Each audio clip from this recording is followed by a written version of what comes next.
Hello students, the next topic is mechanism of adsorption. यहाँ पे हम देखेंगे कि जो adsorption प्रोसेस है ये कैसे होती है, कौन कौन सी फोर्सेस अराइज होती हैं during the adsorption process and how the adsorption process takes place. इस चीज़ को समझने के लिए हम क्या करते हैं, एक एडजॉर्बेंट सरफेस कंसीडर कर लेते हैं. जैसे लेट ये एक लिक्विड सरफेस है और लिक्विड सरफेस भी हो सकता है, it can be a solid surface और it can be a liquid surface. So let us consider कि हमारे पास ये लेट कोई एडजॉर्बेंट का सरफेस है. ये this is the particle which are present on the surface of adsorbent. This are adsorbent particles और ये बल्क ऑफ द एडजॉर्बेंट है और बल्क ऑफ एडजॉर्बेंट में these are being represented the particle of the adsorbent inside the bulk. तो देखिए क्या होगा, जो आपके पार्टिकल बल्क में है एडजॉर्बेंट के, उसके नेबरहुड में भी बहुत सारे एटम्स हैं और ये जो एटम्स हैं, सेंट्रल एटम जो है वो इक्वली अट्रैक्ट किया जा रहा है नेबरिंग एटम के द्वारा. मतलब जो पार्टिकल बल्क में होते हैं वो यूनिफॉर्मली ऑल डायरेक्शन से नेबरिंग पार्टिकल के द्वारा अट्रैक्ट किए जाते हैं because of presence of intermolecular forces या inter atomic forces between the particle.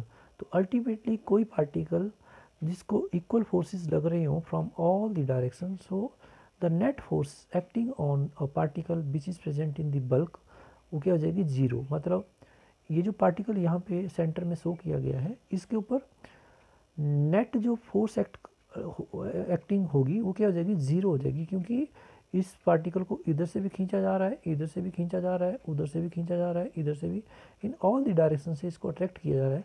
तो अल्टीमेटली जो नेट फोर्स होगी इस पे सेंट्रल एटम पे acting by the surrounding particle वो क्या हो जाएगी, ज़ीरो हो जाएगी. बट यदि आप कोई पार्टिकल है, लेट हमारे पास एडजॉर्बेंट का कोई पार्टिकल है और वो सरफेस के ऊपर प्रेजेंट है एडजॉर्बेंट के, तो देखिए वो जो है आपके देख से लेफ़्ट साइड से राइट साइड से अट्रैक्ट किया जा रहा है और जो पार्टिकल इसके नीचे हैं बल्क की साइड को, वहाँ से भी जो एटम होंगे वो भी इसको क्या करेंगे, अपनी तरफ को अट्रैक्ट करेंगे इस पार्टिकल को. तो ये फोर्स और ये फोर्स तो एक दूसरे को कैंसिल कर रही है, बट जो पार्टिकल इसके नीचे हैं, इस पार्टिकल के नीचे यहाँ पे बल्क में उनके द्वारा जो अट्रैक्टिव फोर्स लग रही है इस सरफेस के पार्टिकल के ऊपर, वो बैलेंस नहीं हो पा रही है. सो अल्टीमेटली क्या हो रहा है, जो आपका सरफेस के पार्टिकल हैं उन सभी पे क्या हो रहा है, एक नेट इनवर्ड फोर्स एक्ट कर रही है which is not being balanced.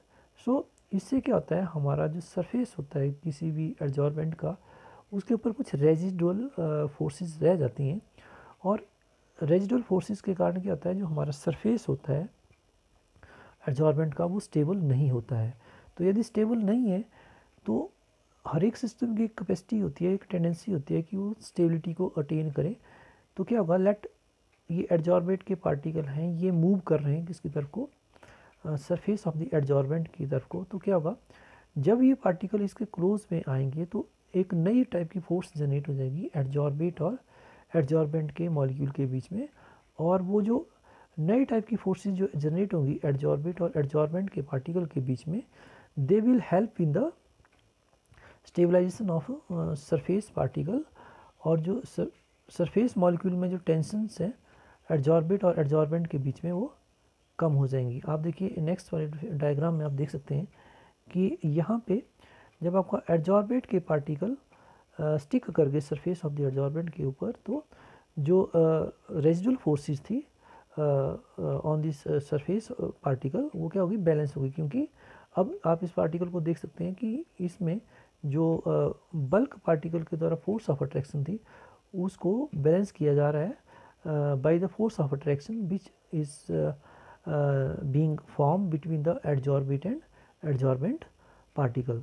तो ये जनरेशन है न्यू फोर्सेस का एडजॉर्बेट और एडजॉर्बेंट के पार्टिकल के बीच में, ये हेल्प करता है to reduce the residual forces which are acting inside on the surface particle of the adsorbent. तो this is the basic mechanism of the adsorption. And As we have discussed, molecule present in the bulk are uniformly attracted from all the side by neighboring molecules. So net force acting on the bulk molecule is 0. जैसे हमने discuss किया, जो यहाँ पे bulk में particle हैं वो equally neighbouring particle के द्वारा अट्रैक्ट किए जा रहे हैं, इससे उनके ऊपर नेट फोर्स एक्टिंग क्या होती है, 0 होती है. बट जो पार्टिकल प्रेजेंट होते हैं सरफेस के ऊपर, they feel net inward force because surface के ऊपर कोई भी आपके पार्टिकल एडजॉर्बेंट के प्रेजेंट नहीं है, तो इससे क्या होता है कि टेंशन जनरेट होती है on this surface due to this unbalance forces.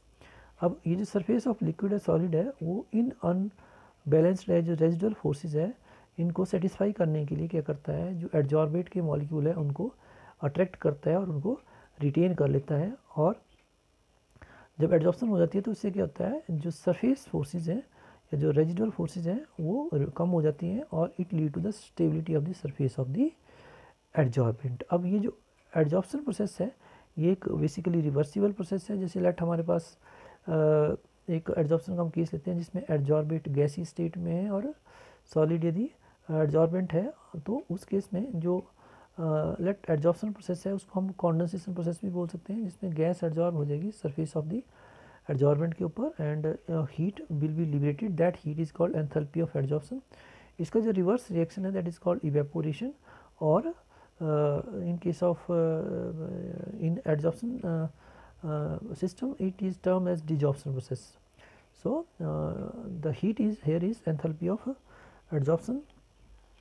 So enthalpy of adsorption क्या रिप्रेजेंट करता है कि यदि आप 1 मोल एडजॉर्बेंट लें और लार्ज सरफेस लिया सरफेस एरिया लें एडजॉर्बेंट का, तो कितनी अमाउंट ऑफ हीट एब्जॉर्ब होगी या रिलीज होगी during the course of forward reaction, that is called heat of adsorption.